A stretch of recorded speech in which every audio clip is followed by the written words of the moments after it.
Before we begin, bad news. I hate that this happened right away in my filming, but I had an audio error. So the beginning of this video is with my camera's audio. I know that it sucks, but rest assured that the audio will get better later in the video. Just bear with me, all right? This technology, it always fights me. Hello, my lovely humans. So, I was not going to do a read-along this summer. I was just going to wait until we got to the end of summer when the next Lightlark book was supposed to come out. Definitely going to be reading that one. But another book was introduced to me by actually a client that I was having a coaching call with. By the way, just a reminder, if you would like to chat about anything to do with your writing with me, I offer coaching sessions. They're super affordable. They're super fun. So check them out. But yes, that client pointed out this book exists, and they told me that this is basically Lightlark again, and I was like, say less. I needed it. So I got myself a used copy. It's in really great shape for a used copy. I don't know if the previous person who had it even read it. I have already looked at the blurb and some stuff and talked about some stuff with my patrons. So if you want like little videos like that where we chat about stuff and lots of other videos that aren't seen here on the regular channel, hop on over to my Patreon. But yes, we are going to be looking at Powerless by Lauren Roberts. I don't know anything about the author, so if she's out there doing war crimes, I don't know it. I haven't looked her up, I haven't researched her. I really don't even have time to read this, let alone like go in depth researching the author. I'm going to go ahead and assume right now, and you can correct me, let me know if I'm right in my assumption. I'm going to assume that she, very similarly to how the author of Lightlark does it, started out on TikTok, just telling people what tropes her book was gonna have, and people got really hyped about those tropes, and thus her book was published. And like I said, one of the main reasons that I picked this up is because I am hearing that it is extremely derivative, that it may or may not have a single original thought in its head. It may just be several other books glued together into 500 pages. So I'm hearing that it is like Lightlark. I'm hearing that it is a Hunger Games clone, so it's another one with one of those deadly games type of things. I am hearing that it is just a ripoff of Red Queen. There's nothing new under the sun. You are never, I am never, none of us are ever going to write a wholly original book with no ideas that haven't been used before. However, I feel like we should try to include just a few of our own ideas instead of just what I assume is just going to be a mashup of all the ideas we have seen a million times. And yes, I know that those are popular and people like reading more of the same. When I read a book I really like, I want to read more of the same, but like usually not more of the exact same. Or I go to fan fiction. If you want more of the same, fan fiction still exists. So we're going to check out Powerless. Let's read the blurb, which again I already read for patrons if you want to go check out my first reaction to this blurb. The elites have possessed powers for decades, gifted to them by the plague. That's also very derivative. I read a book that I didn't particularly like a while back, and I think it was called The Young Elites. And I think in that book there was a plague that gave people powers in that as well. So I could be mixing two books together, but I do remember that I read a book that had a plague that gave people powers. That was like one of these young adult books. So we're kicking off with borrowed ideas already. While those born ordinary, capital O ordinary, are just that, banished from the kingdom of Ilia, I have made the executive decision to pronounce it Ilia, by the way, and shunned from society. No one knows this better than Payden Gray. As I mentioned when I was looking at this over on Patreon, Payden Gray is the most like millennial name that I have ever heard. Possibly this author is Gen Z, but there's some overlap with naming conventions, and like Payden Gray, like you know there's a little girl going to kindergarten and her name is Payden Gray right now. It's cringe, quite frankly. We are cringe. No one knows that better than Payden Gray, an ordinary, capital O ordinary, posing as a psychic, capital P psychic, to blend in with the elites, capital E elites. This book went to the school of any important word must be capitalized. But when she unwittingly saved one of Ilia's princes, Kai Azer, or Azer, again, oh my god, these names, she's thrown into the Purging Trials. Not the Purging Trials! A brutal competition showcasing the elite's powers. If the trials and the opponents within them don't kill her, the prince she's fighting feelings for will if he discovers what Payton is. ... Completely ordinary. So yeah, you can see the parallels to Lightlark. We have a powerless girl who is pretending to have powers, and she has to enter some kind of game, deadly game, quote unquote. I am betting that it will not be super deadly because all of these Hunger Games clones are like that, but I'm already seeing the similarities, and it is literally the blurb. So, alright, but that doesn't mean that the whole book's gonna be just like Lightlark. It would be hard to be just like Lightlark, because Lightlark does not make any sense. But we'll see if the world building in this is as bad as the world building in Lightlark. Also, the cover is pretty, but also feels pretty meaningless to me. Like, it's just a dagger in some flowers, and like maybe the flowers will have a meaning, but like it feels like even this cover feels uninspired. Everything about this book feels uninspired. Now, before you say, it was an AI book, it was probably written by AI, probably not. I'm very much doubting it. Perhaps AI assisted in some ways. I don't know. I don't know this author's process, but I have read AI attempting to write fiction, and I don't think that that's what this is. I've looked ahead in this book. I've looked at the first page, and it's not AI fiction. At least at this moment, at the time of filming, AI cannot write like this. Is it uninspired shovelware that somebody put like no effort or love into? Very possibly. We'll find out if this book feels like love was put into it as we read, because oftentimes you can tell if there's any passion, if there's any feeling, if there's any love for a book put into it. According to the gas chromatograph, the secret ingredient is love. But one thing's for sure, publishing is not over just churning out the exact same book over and over again. As I mentioned when I was talking about this with patrons, even the dedication feels uninspired and bland. For every girl who has ever felt powerless. Like, wow. We also have a map, and again, the naming, it feels like these are placeholder names that were just left in because we were too lazy to change them. So we have a river called the Shallows. We have a desert called the Scorches. We have a mountain called Plummet. We have a forest called the Whispers. I cannot wait to find out what other super well-named places we have in here. Like, I admit that I struggle with place names, but like this is so lazy that it feels like these are placeholders and the author just never went back in and changed it. We have the Bowl Arena. What is this one? This one is down in the gutter. Loot Alley, I think it's called. It's like, seriously, we are not trying. Also, like the layout of this map, like, it feels like stuff was just kind of plopped places. Like, it doesn't feel like a natural layout of where like cities and towns and stuff would be necessarily with this land. Also, there's like fully just a sphincter in the desert right there. Can you see it? I don't know who drew this map, but I don't love it. It looks very juvenile. Oh, there's a graveyard called the Sanctuary of Souls. So yeah, look forward to that. And now let's go over our bingo card really quick before we go in, and maybe a quick rundown of what we do here on this channel when we read one of these books.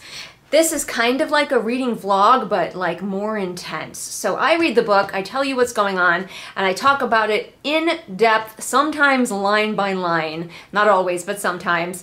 And I'm gonna have to try not to do that too much in this book, or we will be here for 1,000 years.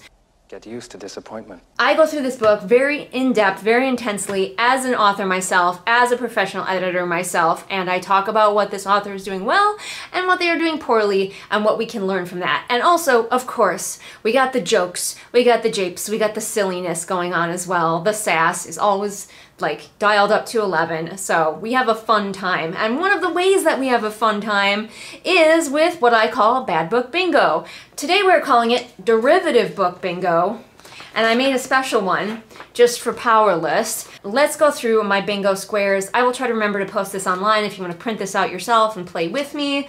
Our first square is copy-paste love interest.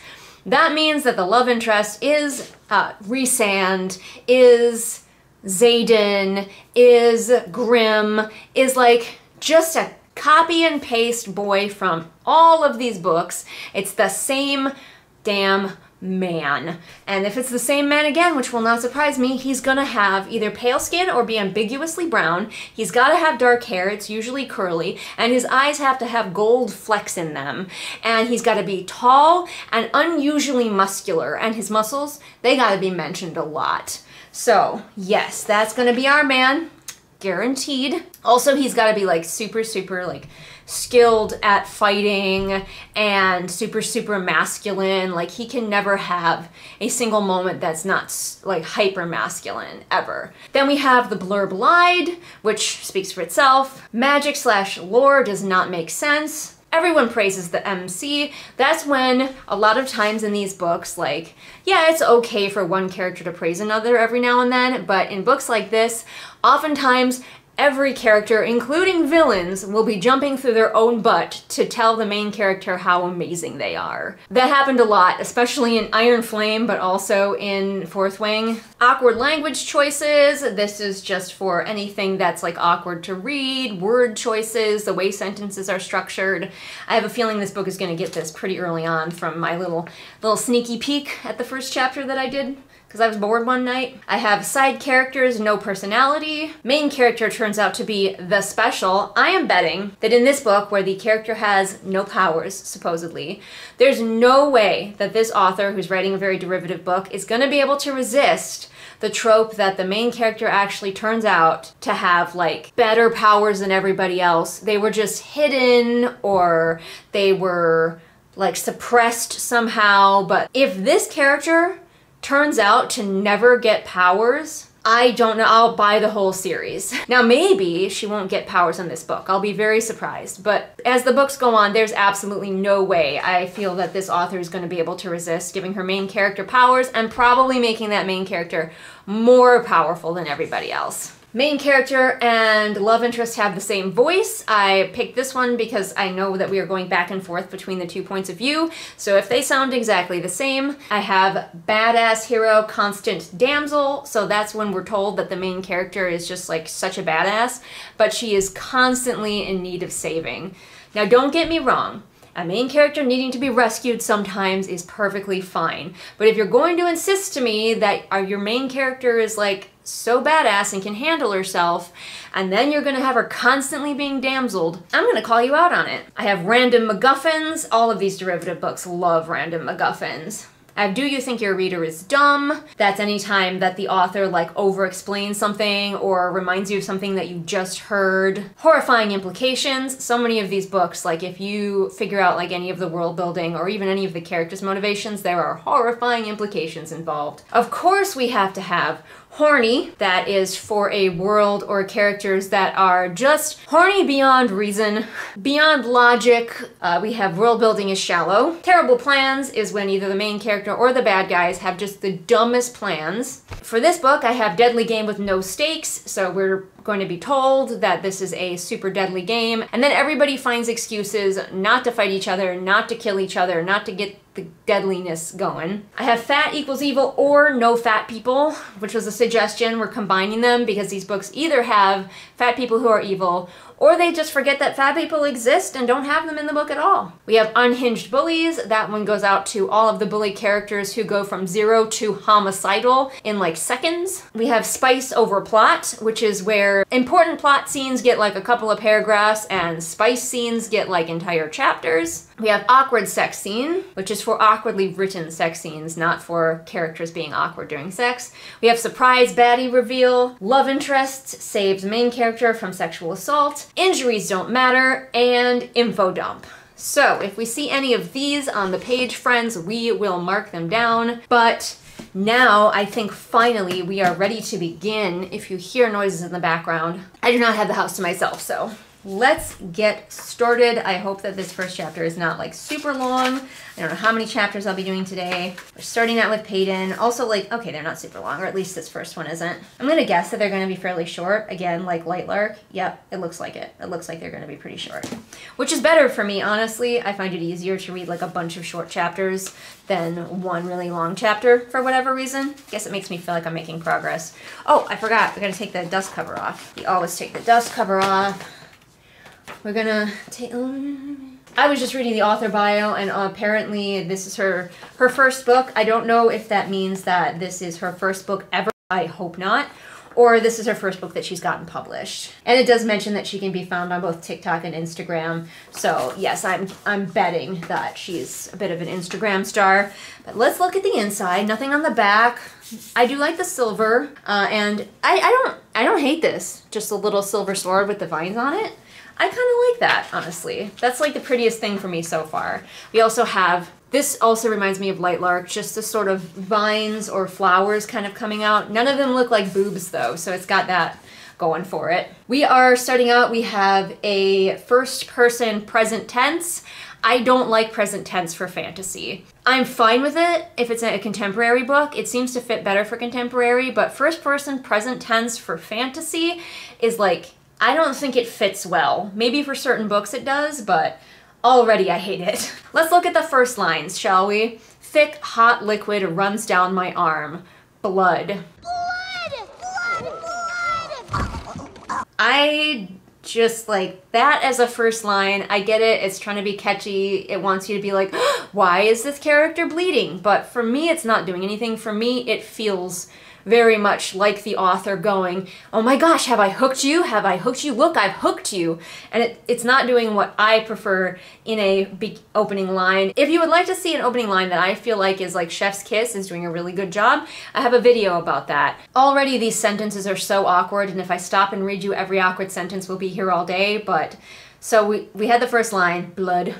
Funny, I don't remember the guard nicking me with his sword before my fist contacted with his face. So clunky to me. It's just, despite being a flash, capital F, so that tells us that this is his type of power, and we're gonna guess that he's a speedster, and of course he's a flash, because I already predict that this book does not have an original thought in its head. He apparently couldn't manage to move faster than my right hook to his jaw. We don't need to his jaw at the end there. Couldn't move faster than my right hook. We know, you already said that you hit him in the face. Anyway, I will be here all day if I start playing developmental editor, but if you would like that kind of nitpicky nonsense happening to your book, you know who to contact. So, we know of this character that she punched a guard who supposedly has speed powers, but she's still faster than him, and she is maybe bleeding? We eventually learn that she is climbing up a chimney. The description, again, of her physicality, I see what the author is trying to do, but it feels very clunky. Rather than just telling us, like, what situation the character is in, I return my hand to the filthy wall my back is currently pressed against with my feet planted opposite me. I get it, but I feel like there's a more clear way to phrase this. She also is trying not to sneeze because she's climbing up a chimney, which most chimneys I know would not fit a human, especially one in the position that she is in, but maybe it's an unusually large chimney. Oh, we gotta have one of these lines. Climbing up a chimney isn't exactly how I thought I'd be spending my evening. Although honestly, I would be fine with if we cut everything out before this and made that our opening, instead of this weird thing about the blood running down her arm. When she comes out of the chimney, she says that she smells something far more unpleasant than the stench of soot, and she says it is sweat, fish, and spices. Sweat and fish, sure, unpleasant. But spices? Why are spices in the list of unpleasant things? Also, she just climbed out of the top of a chimney and she's like on a roof, but she's also saying that she can smell some type of bodily fluid, which, you know, probably pee or poo. But if she's way up on a roof, did somebody piss on the roof? She stops to examine her arm, and again, I'm gonna read awkward sentences as I come to them, but I need to stop. I'd nearly forgotten to examine it without the usual biting pain that accompanies a sword slash to remind me. What she means is that her arm doesn't hurt, but she said it in the most wordy and clunky way. I have a feeling that this author is going to be very wordy when she could be direct, and that's why this book is so friggin' long. That is a thing that novice writers sometimes do, is they just have so many words. And one thing that I used to do this too. So I am like pot kettle. When I was starting out, if I had like a thing like that where somebody'd be like, hey, you could use fewer words and be more direct here and your sentence could be stronger, I would kick back immediately, well, that's just my style. You don't get my style. Using too many words isn't a style. You can have like a flowery style that sometimes uses a lot of words, but just Just blanketly using too many words to describe something when a shorter, stronger sentence would do isn't a style. That is just a thing that a lot of novice writers do, and you can get better at it. You will develop a style as you write. I have a style, some people might not like it, but also just making novice mistakes and claiming they're your style so you don't have to take critique is something that I used to do, and we all just kind of need to watch out for as we're taking critique in general. This has been a PSA with Julian. So she reaches for her arm and she feels the sticky goo, which I think she would be able to tell is way stickier than blood. Then she smells it before she sees it, and it smells like honey. And I'm like, how are you smelling the smell of honey, which has a pretty subtle odor, when you told us that there's just overpowering sweat, fish, spices, and some kind of bodily fluid on the air? But she smells that it's honey. We don't know how dark it is. I'm assuming it's nighttime. We have not been told. She doesn't wonder how the honey got on her. She's just like, oh, it's honey. That's why my arm didn't hurt. First of all, why was the honey hot? Because she said earlier that it was thick, hot liquid runs down my arm. And where did it fucking come from? She was just climbing in a chimney. Okay, we have some world building, yay. There is electricity in this world, so we've got a fantasy, but it is slightly more modern. We'll find out how modern. Some clunky world building, just sort of hand-wavy world building, thanks to the Volts and Scholars, both are capitalized. Using their abilities to create a sustained power grid, I have to work exceptionally hard to stay in the shadows. Magic. It's basically the equivalent of a wizard did it for world building. Yep, she is in Loot Alley, because again, we're not even trying. It's in the slums, so they might as well call it Crime Alley. I'll be in Crime Alley if you need me. Good people still live in Crime Alley. More awkward phrasing. I trace the dozens of other alleys and streets jutting out from it, getting lost in the maze that is a city before offering a sigh and a small smile to the familiar street beneath me. It's just so wordy. In my opinion. Maybe you love this. Maybe you do. I don't know. But we find out her family is alive and probably enjoying dinner right now on the other side of the city, and she's not with them. It turns out I'm extremely wrong about this, but it comes from the way that the author introduces concepts in this book. She will omit details that the main character would 100% know for like no real reason that I can figure out. Like, why aren't you telling us at the same time that her family is not in her family home? Because it seems like they are. That seems like what she was implying. She hears voices, and it's the guard that she hit earlier, except she spent a great deal of time like crossing the city. It seemed like she was moving. She's seeing a lot of things for somebody who is stationary, but maybe I just misunderstood. Again, there are a lot of words being used here. Oh, we have gravity doing things. I don't know why, but all of these books have like gravity as like an antagonistic force. So gravity yanks me towards the ground. Why not? I fall. We know gravity's involved. Oh my god, I'm dying already. So she jumps off the roof into a wagon full of hay.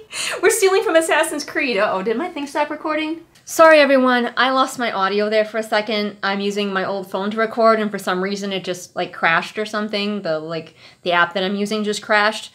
So I don't know how much camera audio you were forced to listen to, but I do apologize.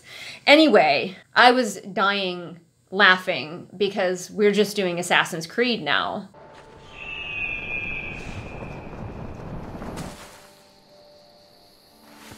I did not have that on the bingo card. Also, girl doesn't know the difference between straw and hay. There's a major difference, but I'm gonna call it out because I'm a farmer. So she says that the wagon is brimming with hay, and then she says the stiff straw pokes through my clothes. Which is it?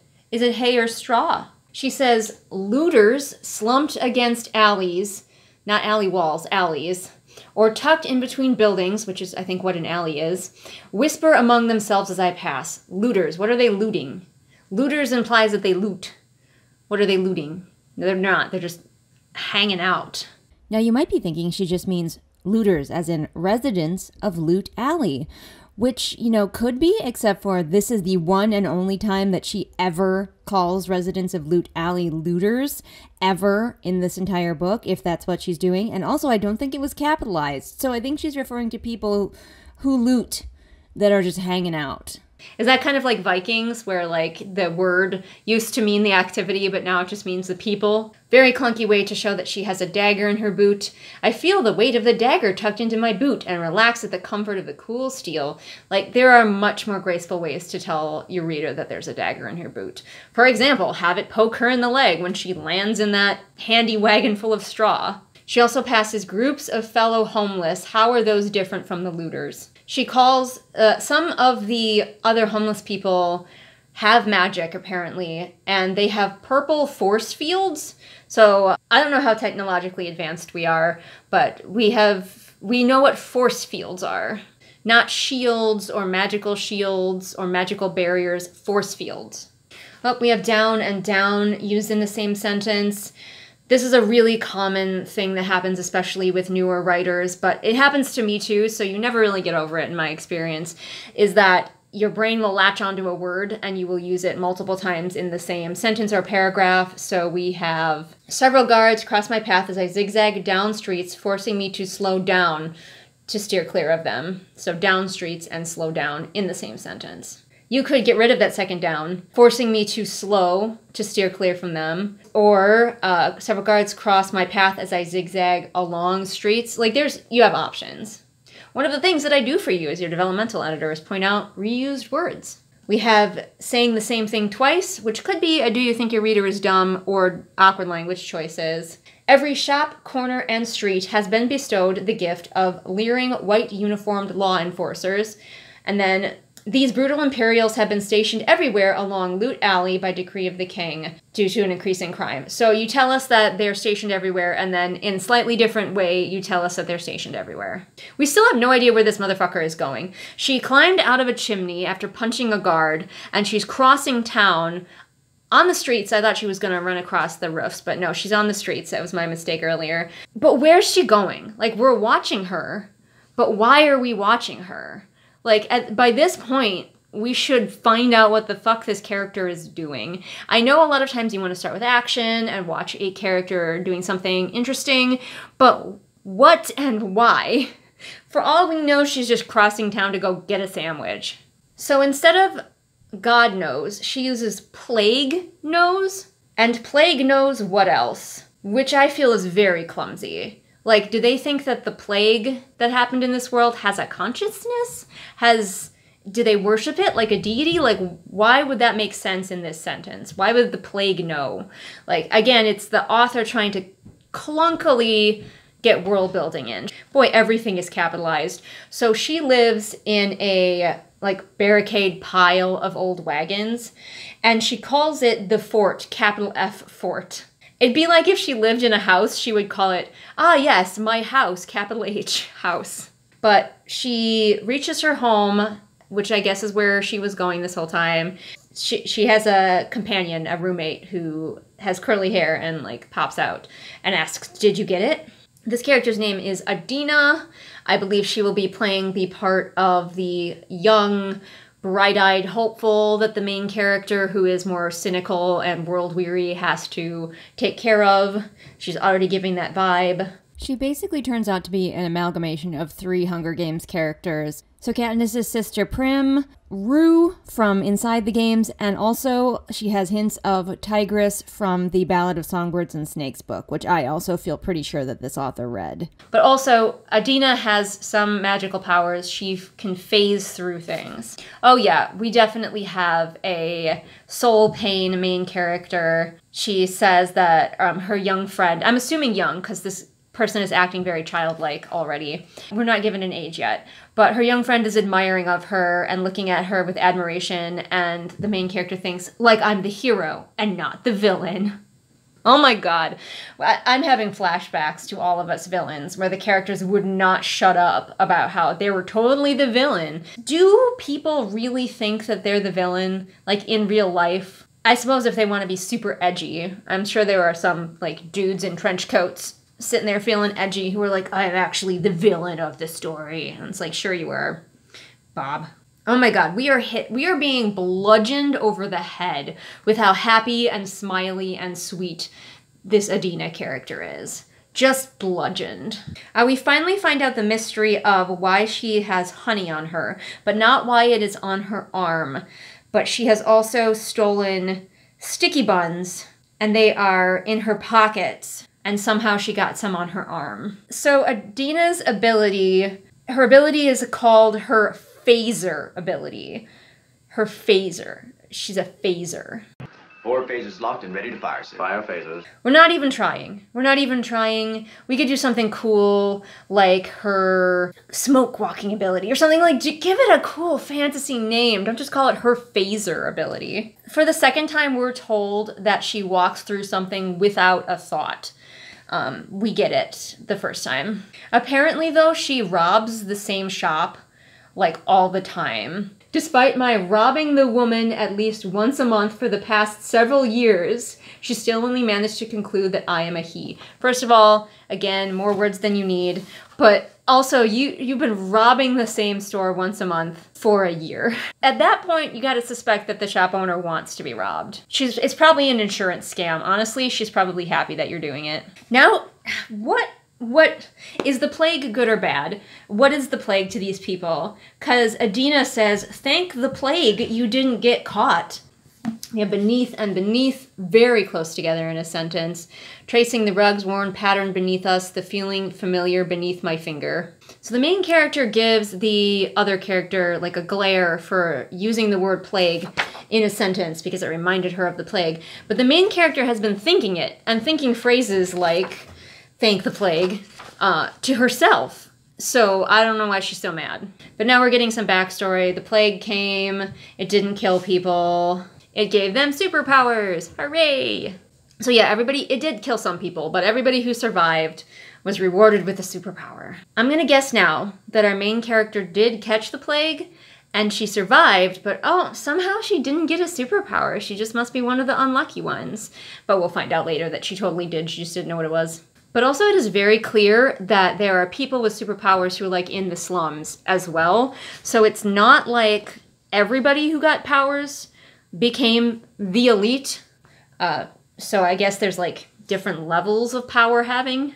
We have to have this moment where the young character's like, be careful out there, you could be caught. And the main character has to be like, I have to do this.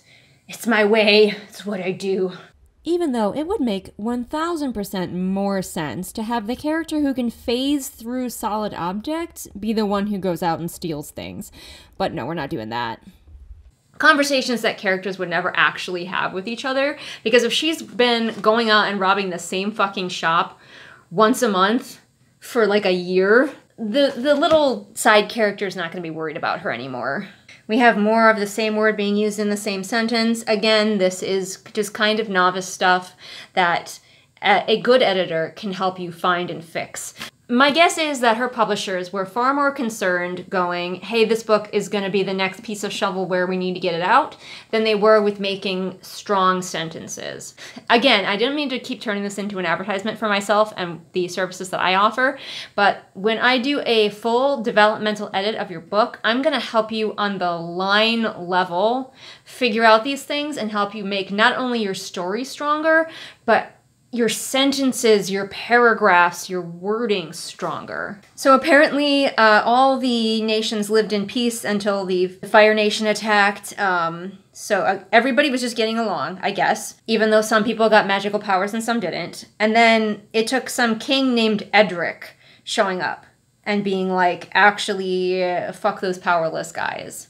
Which doesn't make sense to me. It feels definitely a lot more like when some people started having superpowers and some people didn't, that it would be natural for the world to like change where people with powers would start to take over. All of them? No. But it would definitely happen. They wouldn't wait for some just like king to show up. But apparently the king did a genocide and killed a bunch of powerless people. That was decades ago though.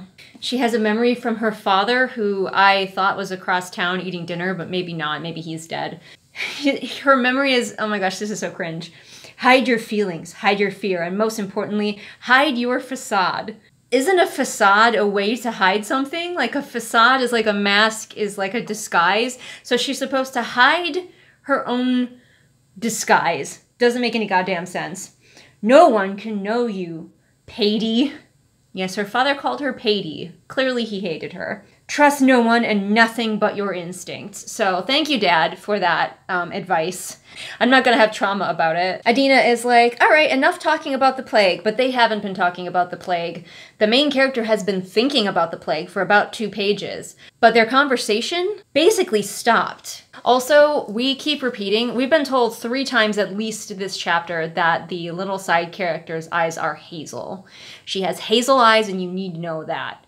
It's crucial. Repeating a feature that a character has, like hazel eyes or curly hair, is fine to remind the reader what they look like, but you don't need to do it 3 times in a chapter. Oh, she's black. We have the black side character. Oh no, and she's too good for the sinful world, too pure. Ooh, okay. Still have no idea how old she is. She just behaves very young, very youthful. Again, this is very long-winded, and it doesn't need to be, especially for something as unimportant as this. A stabbing pain in my side has my drooping eyes flying open, drowsiness forgotten. The jagged stone jutting up from the alley floor has me groggily grumbling. Mark my words, I'm going to steal us a cot one day. That is such a long-winded way to say that a rock jabs her in the side when she tries to go to sleep. There is floweriness and then there is unnecessary wordiness, and that's what that was. And actually, I'm already going to give this the bingo square for awkward language choices for that reason. All right, we end the chapter with them just having a cute friendship moment, but my goodness. So yeah, we kind of have a Rue character to our main character of Katniss. We have the Katniss-esque character going out and bringing back supplies for the sweet, adorable, too good for this sinful world, too pure side character who seems very young, although we don't know for sure that she is. So we're falling kind of just right into the tropes, as we expected. I didn't expect quite so much Hunger Games already, but there we are. But next chapter is going to be from the male character's point of view. I personally don't like books that go back and forth between the 2 romantic leads. I know that's very popular and I'm in the minority about that. But that's me. That's me. That's my taste. I fully admit that that's a taste thing. That's not to say that you can't go back and forth and it's wrong or bad. It's just not something I like. And to have the guy character already, before we've even met him, feels a little bit rushed, but whatever he's doing. He didn't even get a part in the blurb. Sometimes if there's 2 characters who are leads, especially if it goes back and forth like this, they will also get a section of the blurb where you find out here's their plot line, but he did not matter enough to get any part of the blurb, but he is the main character of chapter 2.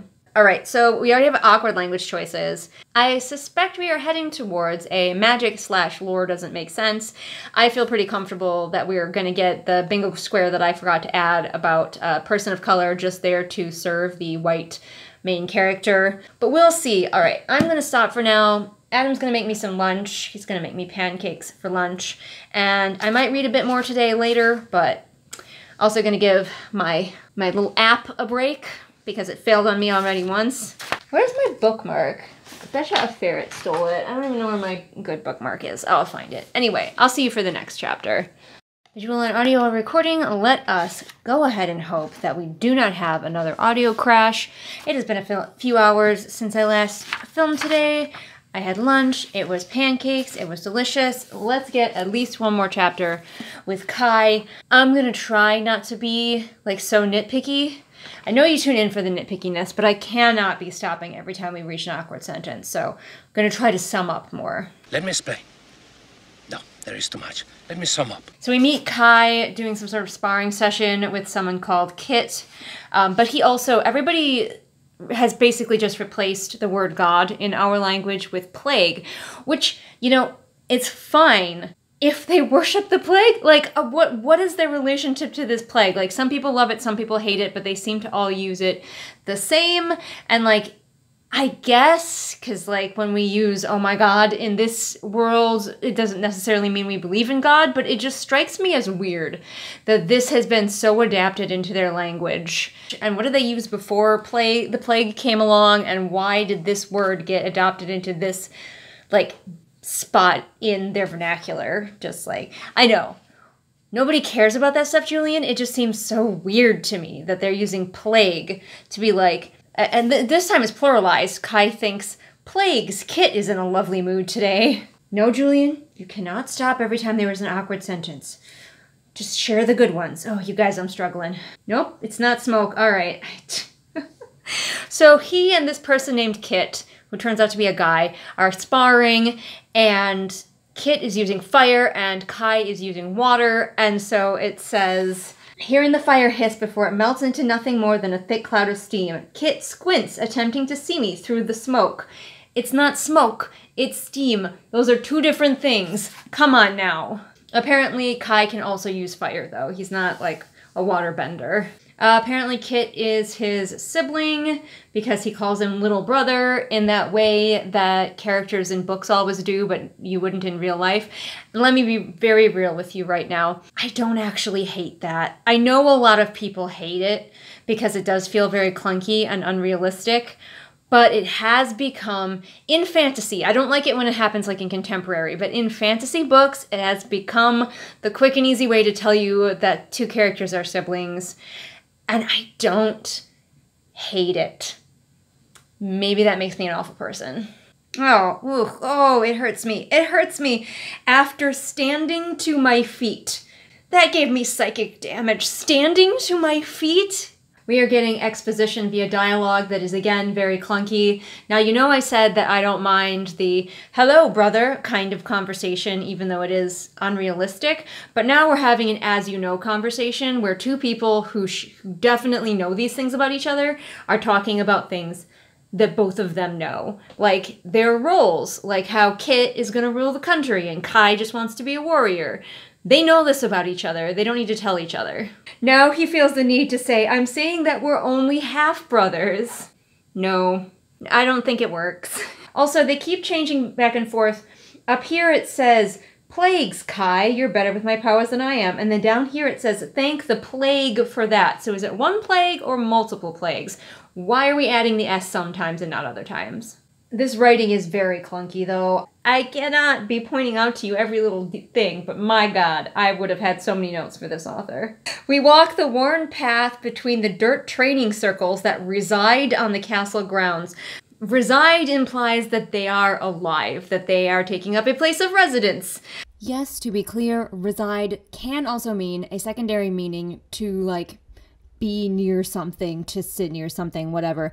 But reside is still, in my opinion, an extremely odd word for something that an inanimate object like a path is doing. When you could say the path was situated, the path ran along. This author uses reside pretty exclusively in this type of situation when they are talking about an object and where that object happens to be put.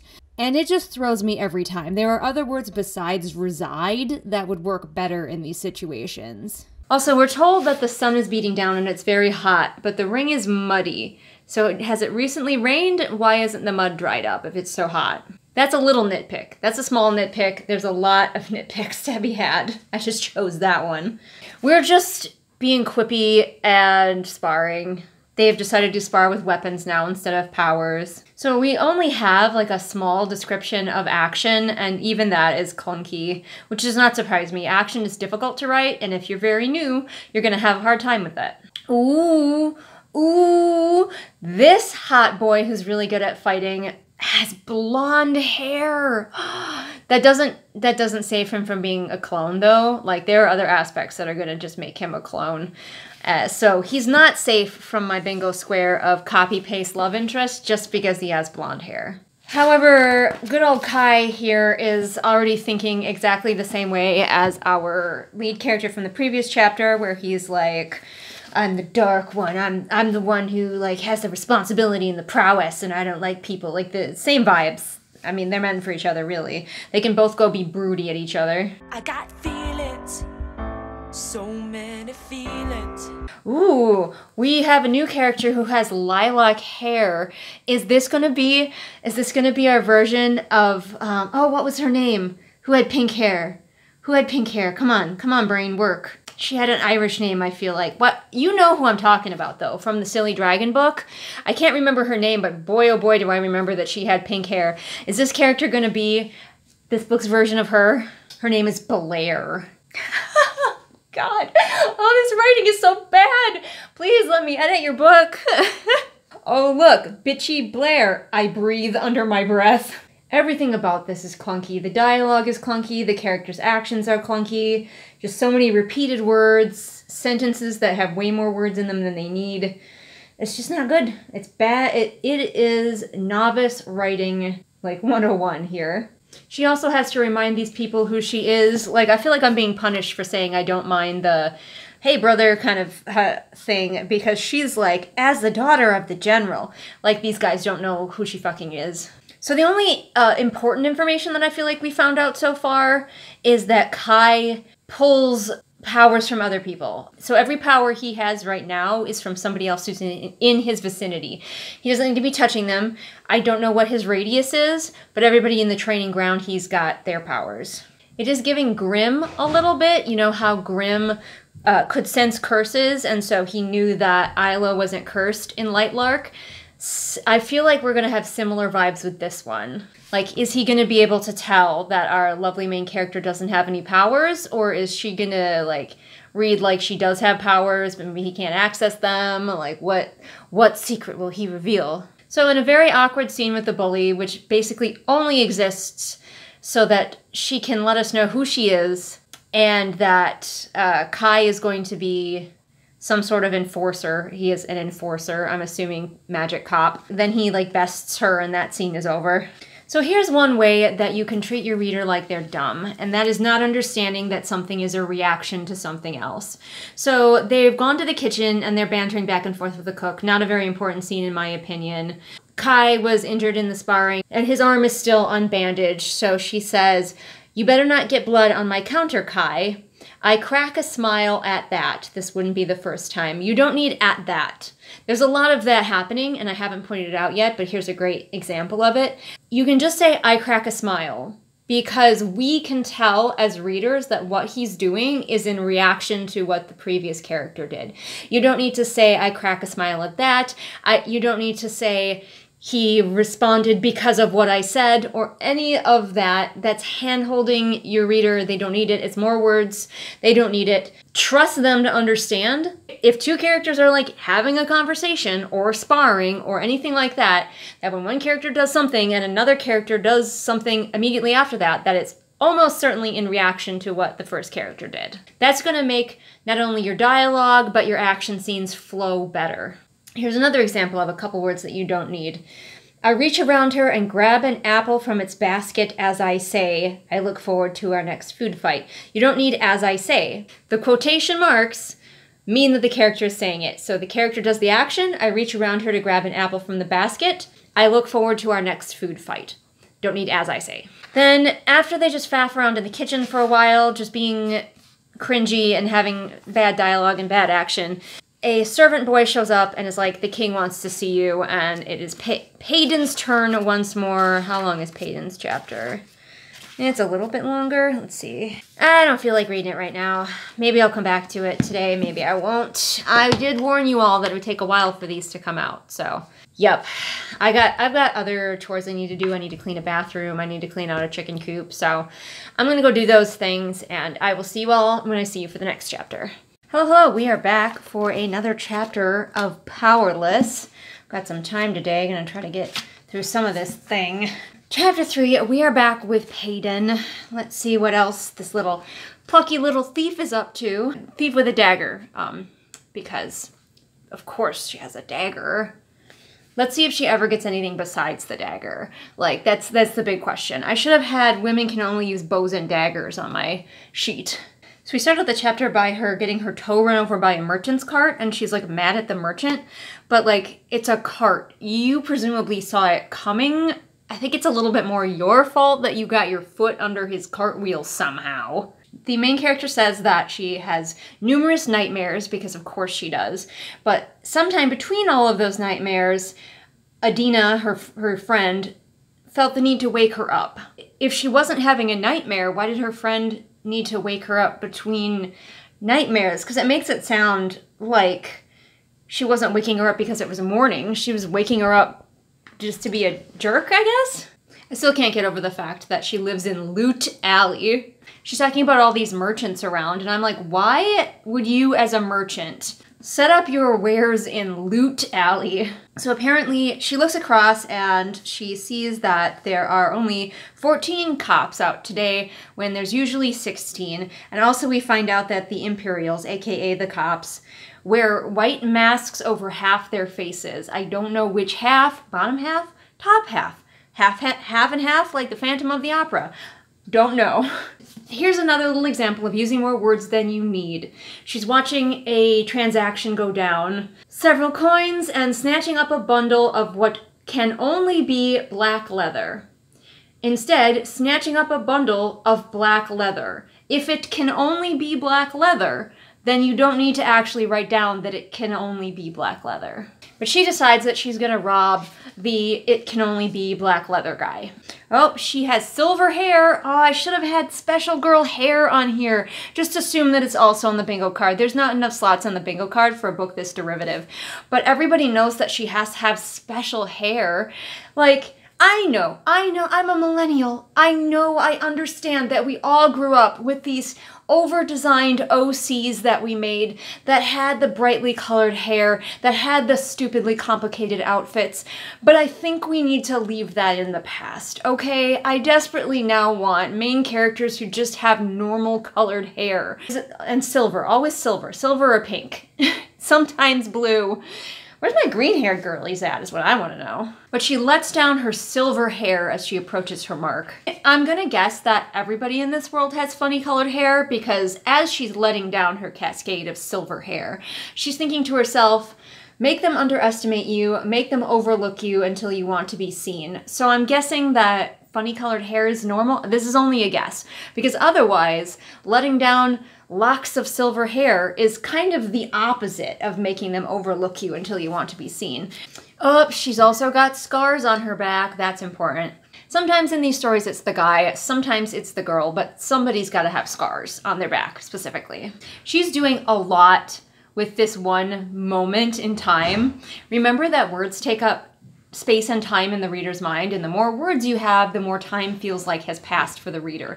So this is supposed to be a split second where she is pretending to fall, grabbing at this guy for balance, and picking his pockets. But not only has she grabbed coins out of his pockets, but she has had the time to notice a hidden pocket in the inner lining of his vest, realize that there's a piece of paper inside it, and make the choice to also steal the piece of paper. And like, yeah, that could potentially all happen in a split second, but because it's like 2 paragraphs worth of text, it doesn't feel like it anymore. Guy says, no worries, so I'm glad we're just keeping with the modern language, although I don't know what time frame this fantasy setting is supposed to be. I guess there's like electric lights? But otherwise it's giving very medieval vibes, so I don't know. So she has, in fact, stolen this guy's note. We are not clear as to why. She didn't think it was money or something. She's just really fucking nosy, so she steals this guy's personal correspondence that he had in his hidden pocket. But it says, meeting begins 1/4 midnight, White House between Merchant and Elm, bring the supplies. But we learned that that house, apparently there's no other White Houses between Merchant and Elm. That is where she used to live. Very convenient there. That feels like a lot of like, this all had to align for the plot. Like she had to choose this guy to rob, happen upon the secret letter he had hidden on his person, steal that secret letter, and the secret letter just so happens to pertain to the house where she used to live. And of course, the main character is the only one of the pair of them who do any thieving. Her friend has a slightly more honest business where she makes clothes out of the fabric that the main character steals. Both of them could be thieves, but we're not going to do that because the friend is much more innocent, too good for this sinful world, too pure, so we like to keep her at least one step away from the actual thieving. One thing that you could do with a scene like this one that takes place in a bustling town environment with lots of merchants is set the scene using the things that the character encounters. What kind of food are they selling? We've seen apples and grapefruit so far. I feel like we're being very sort of just nondescript. We've seen black leather. But you could do a lot. What kind of fabrics, what kind of fruit, what kind of people, what kind of outfits are they wearing, what kind of food is being sold. You can really set a scene so well with a crowded merchant village like this. But we're not really doing that. We're just using it as sort of a blank slate location for the main character to do some stealing. So she stumbles across a boy being punished by one of the cops, the same way that she's been punished many times. We get a little bit of a memory there. But then she thinks the young ones always get caught. They're needy. They haven't learned to control their greed or live with the hunger yet. Has she? Because we've been watching her go through town stealing a whole bunch of stuff. I don't think that the young ones are getting caught because they're too needy and steal too much. I think that they're just not as good as her at doing it. They haven't been doing it as long, that sort of thing. Okay, so I think the mask is on the upper half of the face. Still not completely clear, but she bumps into one of the cops and she says that she sees his eyes through the eye holes of the mask. So I'm guessing upper half. Not sure why, what are we doing with the mask thing other than maybe it seems cool. Again, we still are having very novice writing, a lot of word repetition. A clammy hand wraps around my wrist and spins me back around. We have around and around twice in the same sentence, and it's not even a very long sentence. We already have somebody being sexually creepy towards her, though. This cop that she's encountered is, of course, just a lecherous asshole, because they all certainly are. They're the bad guys. It's just so overdone. Every time a female character encounters a bad person in a lot of these books, that person is always just being lecherous towards them all the time. That's the only way that these authors can think of to threaten their female characters, and I'm sick of it. One piece of praise that I had for Fourth Wing and the sequel is that both of them managed to endanger their female main character plenty of times without it ever having to be sexual, and I, standing ovation. I wish more books could learn to do that. She calls herself a mundane. He asks her, what's your magic power? And she says, I'm a mundane, and that's what, in my LARP, that's what we call people who don't play the LARP.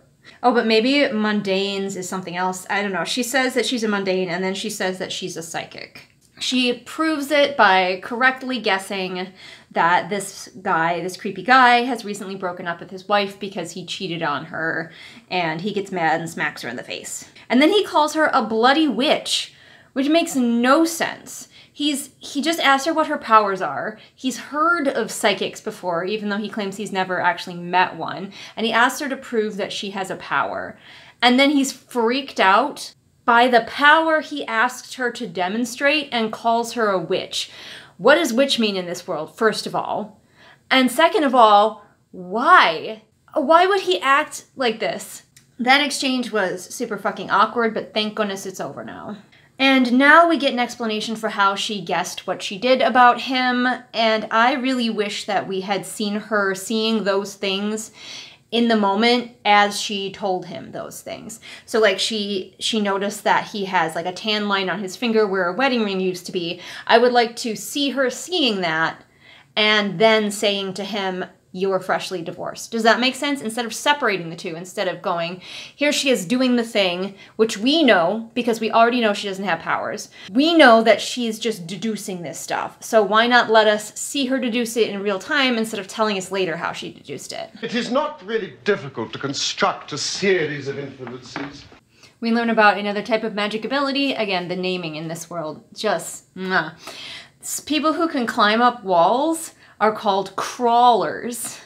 But a crawler is hanging up a banner for the upcoming purging trials.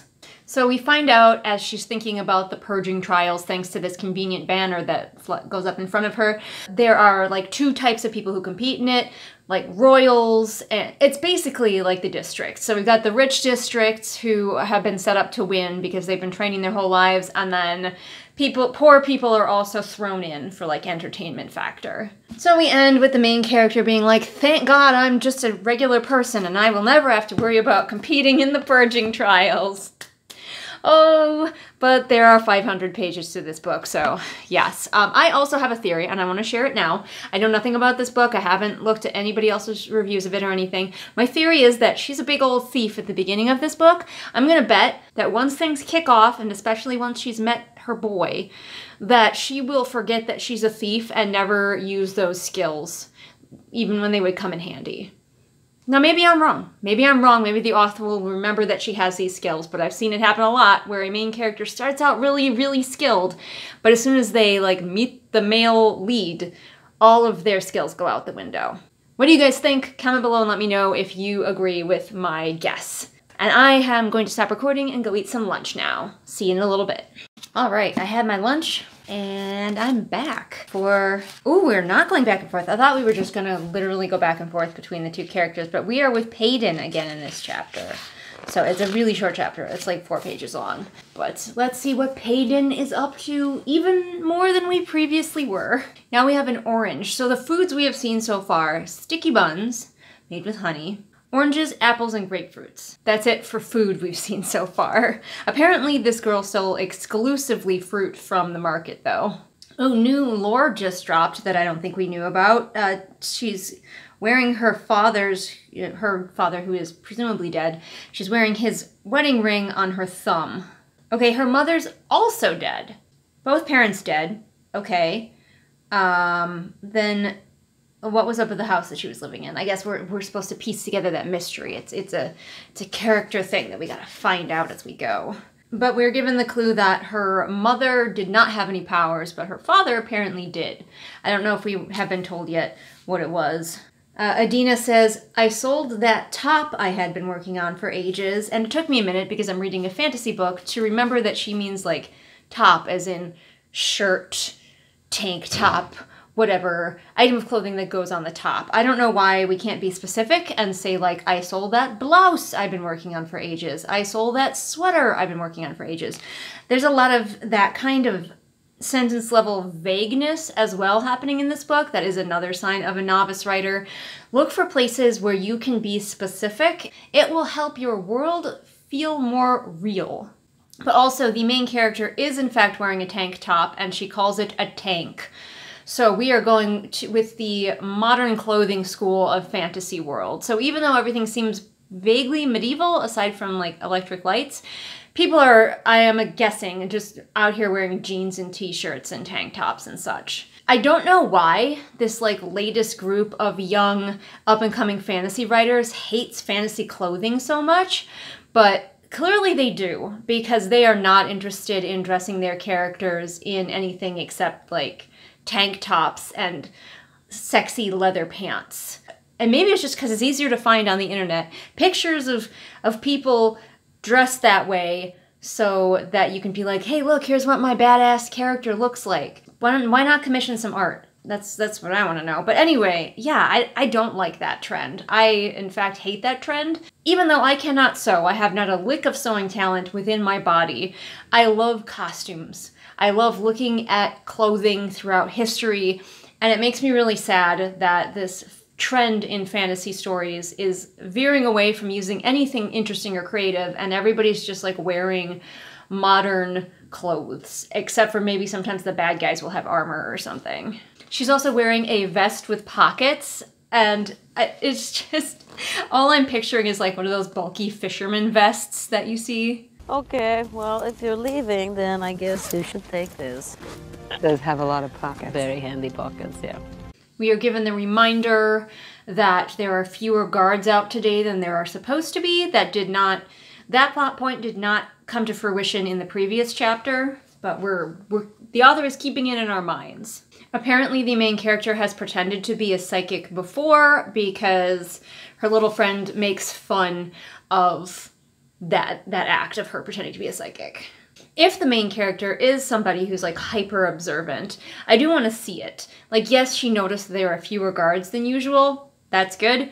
But like, I want to see her like deducing things about people if that's like a thing that she does often. Main character goes back out for more stealing, and can you guess what she steals? Yes, that is correct. More fruit. It is an all fruit diet for these girls. Interesting that they used shillings, like pretty much exclusively. The only kind of money we've seen is shillings, but she also steals wallets. And I don't know how useful wallets are when your money seems to be coin-based. Oh, we finally find out somebody else has interesting colored hair. Yay. Okay, so she sees a man with dark blue hair. But then she says, I spot a few others with abnormally colored hair dotting the crowd. Is weird colored hair abnormal? Because if it is, then we fall back on her standing out more with her silver hair. I thought we were implying that people with blue, pink, silver hair are normal. But we find out that at least some people who have powers end up with colorful hair. And the main character is like, you know, even though I have silver hair, I don't have any powers. And I'm sitting here going, sure, yeah, right. Sure, Jan. Then she sees a man in black who's wearing essentially a button-down shirt and jeans, both of which are black, and he has black hair. And he's like so arresting that she can't look away and she has to follow him. It's likely he's an offensive, capital O. He's an offensive. Okay, this guy has a money pouch, which to me now looks really weird going along with his very clearly modern clothing. So here's a man just sort of like dressed business casual with a whole money pouch dangling at his waist. Oh, he's also very tall, so we're checking all the boxes here. She keeps putting up her hair and letting it down and putting it up and letting it down. Every time she sees a new like mark to steal from, she lets her hair, she does this whole thing, lets her hair fall so that she can look more feminine when she bumps into people. And it's like, maybe just leave it down. I don't know. So this book has a lot of very small contradictions that are also something to maybe be on the lookout for in your own writing. So when she first sees Handsome McHandsome Pants, she's like, oh, his money pouch won't have simple shillings in it. But now she's to the point of robbing him, where of course she has to touch his like rock hard chest and admire how well built he is, because of course. But when she reaches into his money pouch, she finds that there's shillings inside, but she doesn't go, oh, she's not surprised. It doesn't contradict her previous thought about what he's carrying. It's just that the author, I think, forgot that she had mentioned that there might be other types of money inside his pouch, and so it's just full of shillings. She wants to take the whole pouch, but she's like, oh, he's like so tall and powerful that I won't be able to flee from him. He'll just overtake me immediately.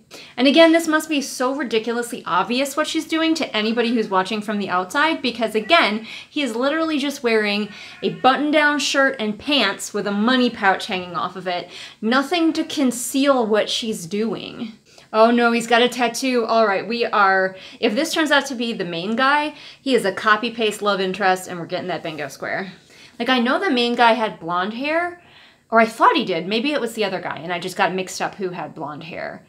Kai, the main guy. We are getting the full main love interest treatment, just describing how hot he is in every single way that you expect. Also, he's got pockets. He shoves his hands into his pockets, but he's wearing a separate money pouch on the outside.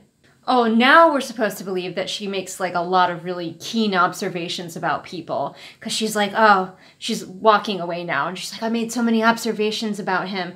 She has not made this level of observations about anyone else that she's encountered. This guy is just really hot. So yeah, she has an encounter with a hot guy. She steals some of his money. The end. Still not sure if that's Kai. I'm betting that it is. And I'm betting that the next chapter is just this meet cute from his point of view. But we will see. And if it is him, then he's gonna get copy-paste love interest, because like that meet cute is every single one. And like all he had going for him was that he didn't have dark hair, but in that one he did have dark hair. So I'm afraid we may in fact have ourselves a copy-paste man on our hands in every way. He may be ticking all of the boxes. Now we'll find out in the next chapter.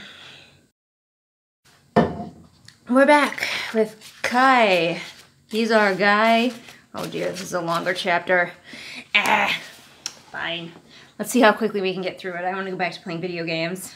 Again, weird little contradictions. So Kai says that the shirt he's putting on is scratchy and uncomfortable, and he wishes that he could go back to the days when he was a kid and he could run around half naked. But then he says, though that's never stopped me from doing it now. So if it's never stopped you, then why are you lamenting the days when you could run around half naked? Also, in the first scene, if I didn't mention, he was shirtless the entire time. Oh, but guys, he reads books. He passes his bookshelves that are overflowing with books, so he's bookish, as well as being ridiculously hot and good at fighting. So this is an attempt by this author to use a character's space to tell you more about them.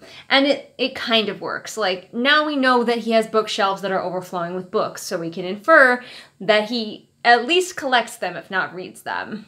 Potentially relatable to most people who are reading this book. But it's still done in a very clunky way. It's just a list of things as he's passing them in his own bedroom. Why in his own bedroom is he noticing his overflowing bookshelves, his desk with too much paperwork on it, and his bed? We get bookshelves, desk, bed. The bed, other than being 4-poster, doesn't even tell us anything about him, except for that he's got a 4-poster bed, but we already knew he was a royal, so that's not giving us any information. Like, this is definitely Baby's first version of doing this, and I do want to say good for the author for trying.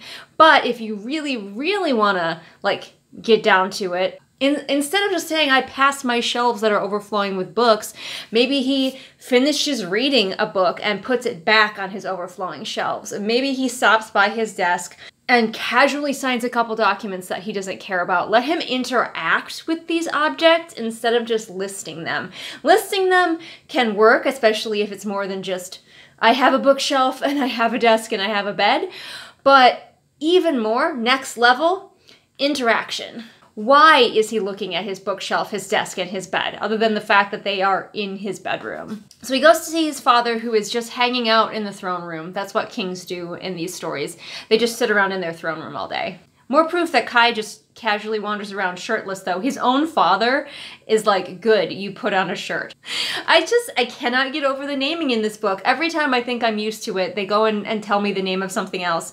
So the physically strong type of magical ability is called brawny, which just makes me think of paper towels. Like, I'm sorry. You couldn't try to be just a smidge more creative with, if you're gonna have all of these magical types of people, you're not even gonna try to be a little bit creative with what you call them?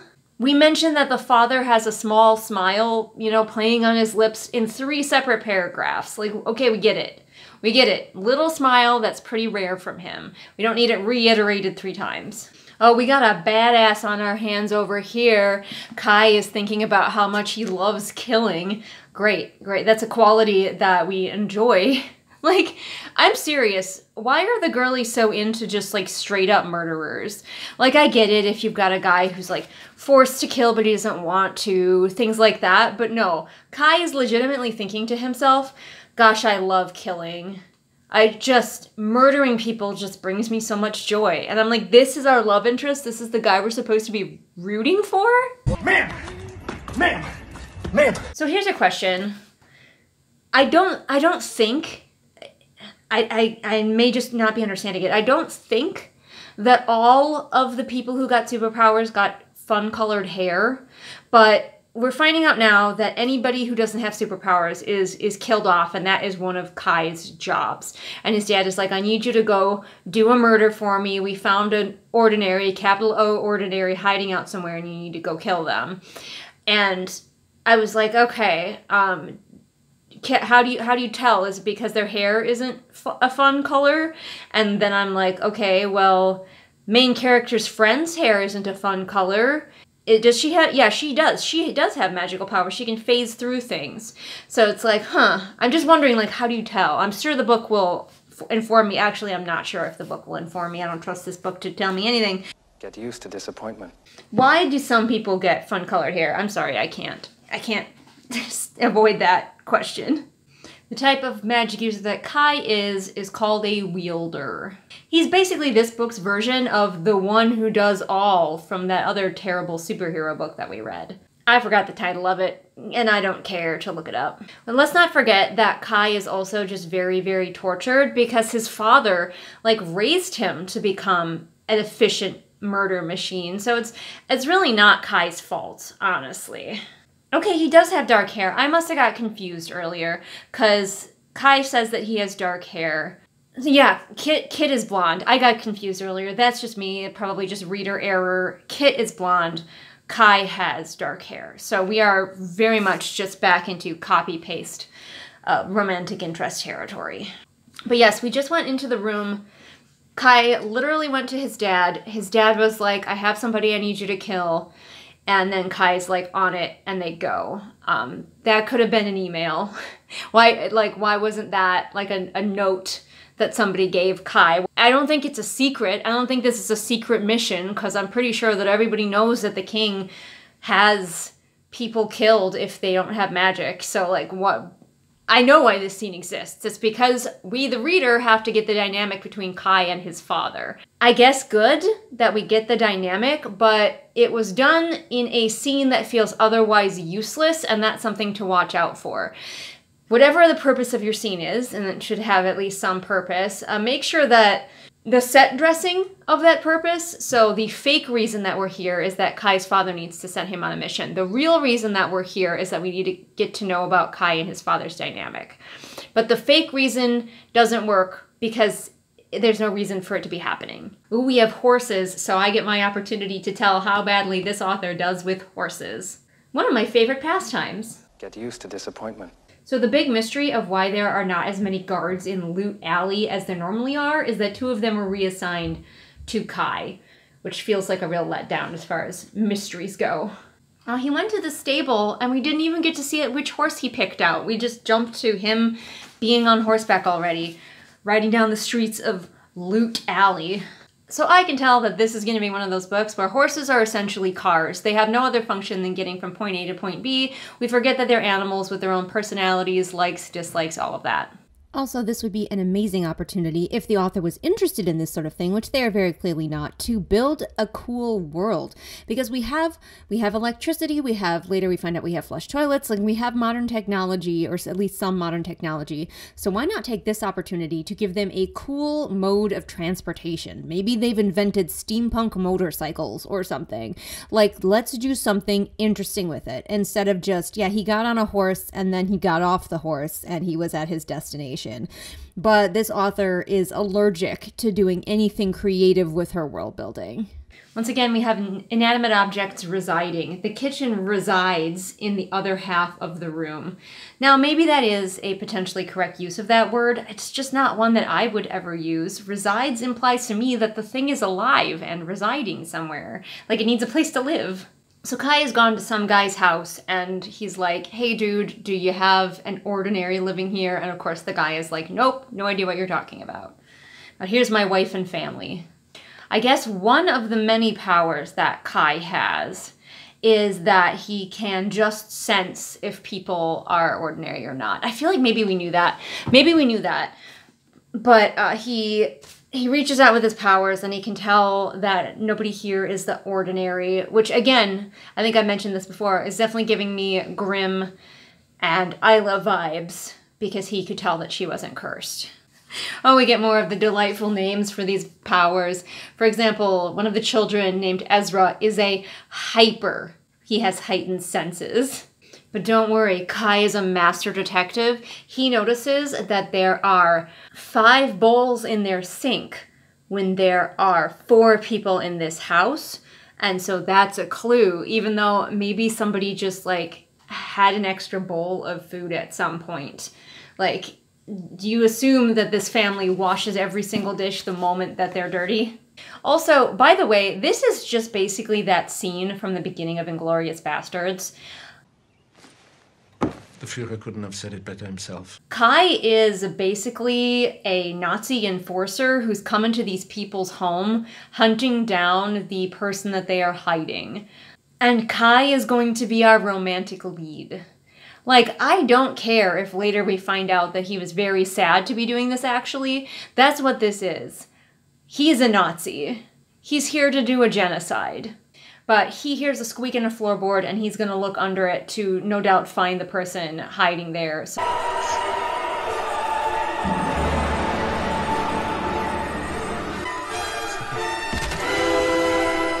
yeah, again, I'm gonna have a hard time thinking that this guy deserves a sexy girlfriend, because like he's pulled a little girl who's like 7 years old out from under the trapdoor, and her family is like screaming and like trying to get to him, and the cops are holding them off, and he says, I push past them annoyed. He's annoyed by the weeping family trying to save their child. When and how am I ever going to be able to root for this man? Why should I want him to be the romantic interest? Honestly, I'm putting horrifying implications down on the bingo card because what the fuck? I guess there is definitely a genetic component, though, to being an elite or whatever, the people who have powers. Two people with powers apparently cannot produce a child who doesn't have powers. So Kai is like, this isn't their real daughter. Where'd she come from? For some reason, this family starts telling him the story of how they got this girl, even though he is the bad man here to kill her. So, like, I don't know, maybe they're hoping he'll sympathize? I don't know. I'm still waiting to see if maybe Kai doesn't actually kill people and he's just, like, lying to us in his own head, because he keeps having thoughts. Not only, like, the thoughts about, yeah, I kill people and I kind of enjoy it, but also thoughts about how he's annoyed that the family is getting in his way. So, like, but I'm waiting to see if maybe he takes this girl away and then, like, just pretends to kill her. Because if he actually kills her, and if he has been killing people, like, maybe he spares this girl because she's super young. But if there's no implication that he hasn't just been killing people in the past, no, he's still a friggin' Nazi. YouTube is probably going to demonetize me for saying that word so many times. And now the father of this little girl that, again, he is trying to genocide, the father is attacking Kai, which makes perfect sense. And somehow we're supposed to root for Kai to come out on top of this physical altercation. Baffled. I am baffled. Like, I hope that this dad folds Kai in half and throws him out of his house. He's even saying quippy lines as he attacks this man who is trying to defend his daughter from being murdered. I'm sorry, I can't get over this. Why on earth are we supposed to be rooting for Kai to be the main love interest in this story? He is, like, fully a villain. I guess if this is a villain love story, then good. I haven't heard that this is like a villain love story. I still don't think that we should like people who are basically Nazis. Like, I think that might be too far. People who are doing genocides shouldn't get, like, a love redemption. But maybe this is a villain love story. And it's definitely doing a better job of making him the villain than we ever got with friggin', what's his name? I've already forgotten. Xaden. Xaden was supposed to be a villain, but he never did anything villainous. So I guess we are setting up a villain love story with somebody who is actually a goddamn villain. Maybe there's an allure to this. Maybe I'm just the wrong demographic for a story with this villainous of a villain character. 'Cause, like, no, I am never going to be able to see why I should want the man who goes into people's homes and steals their children to genocide them to ever be the romantic interest. But yeah, he's saying quippy lines as he beats up this dad. He stands to his feet. You don't need to his feet, that's implied. He can just stand. So they tie up this family and are leading them away now. But okay, Kai isn't that bad, because he's not going to kill them, like, with a sword. He's going to take this entire family out to the desert, the Scorches, because we don't believe in original names for things. He's taking them out to the desert where they can try to survive and get to, like, one of, like, the nations across the desert will allow ordinaries in.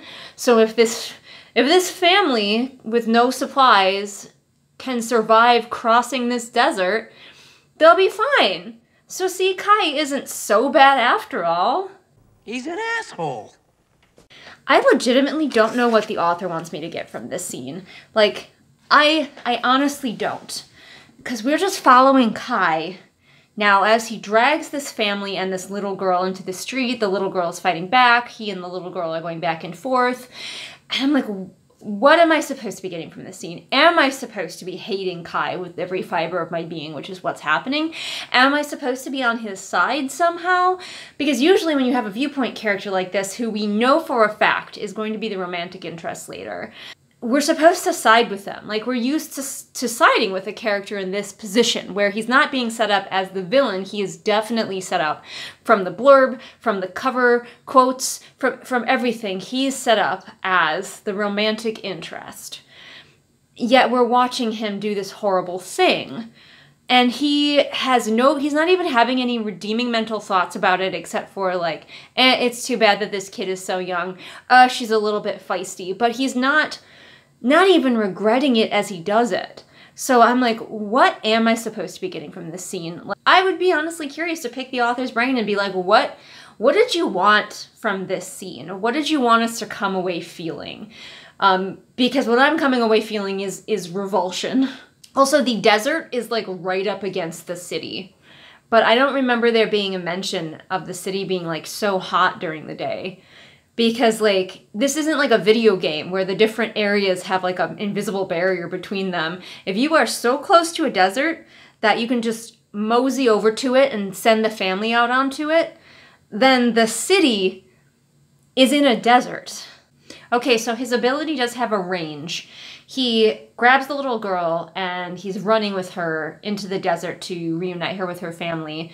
And he steals somebody's flash ability to do so. But he mentions that as he gets further out, he's losing the ability. So he has a range. I don't know what it is yet, but he has a range. Oh, thank goodness. Okay, well, now Kai is in fact a good guy because he says, "I don't kill children," implying that he is fine with killing everyone else. He has to keep reminding himself that she has a name. Again, I don't think we're doing what the author is hoping we're doing with Kai by making him like redeemable, like he lets the little girl go. He keeps thinking of her as the ordinary and correcting himself that her name is Abigail. Also, if this city, I'm sorry, my brain's going random places. If this city is right up against the desert and therefore the city itself is in a desert, why is there so much fresh fruit? Why are there apples and grapefruits? Like, I guess those things could grow in a desert, but like, where are they coming from? Where are these fields of apple trees and grapefruit trees? Those grow on trees, right?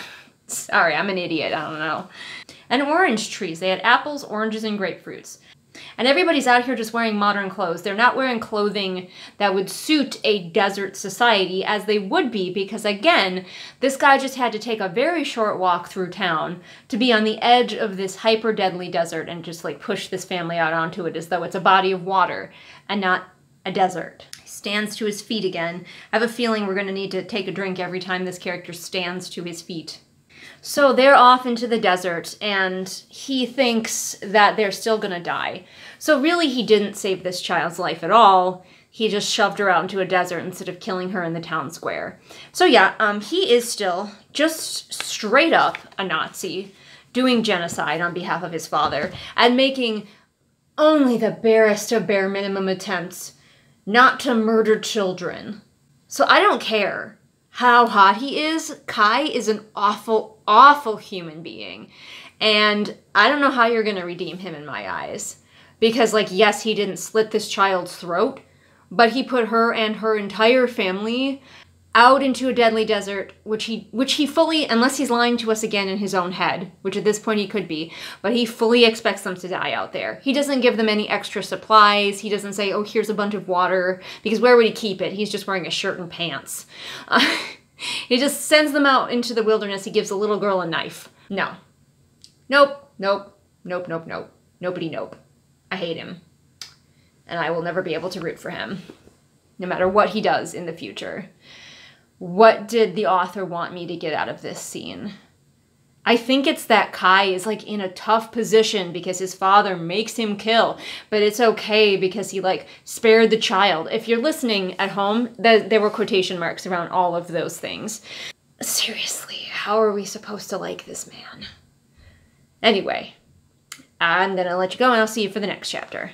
Toss a coin to your witcher, O Valley of Plenty. And I'm here to shout out everybody who tossed a coin to their YouTuber. People like Scout, Kay, Annika, Jen, Gay Tutter, Constantina, Laknunga, SB Boots, Martha Baggins, July, Bird Anonymous, Sunny Shy, Sarah, Kat, 78 kilograms of shade, Veda, Roma, Hansing Pony, Haley, Sam, Kira, Kohikaro, Mooney, Pudamancer, Kirsten, Bear, Jojo Bookish, Robin, Ursula, Caitlin, Jessica, KJ, LaFone, Amanda, Celia, Alyssa, Deborah, Afra, Melissa, Swamp Goblin Waifu, Sophia, Merween, Kit, Light Julie, Belle, Patrick, Anne Sophie, Callison, Shelby, Zaire, Jesper, Rennie, a Scribbling Cat, Savvy, Jenny, Amanda, Lisa, and Sarah. Thanks so much for tossing a coin my way, everyone. I really appreciate it.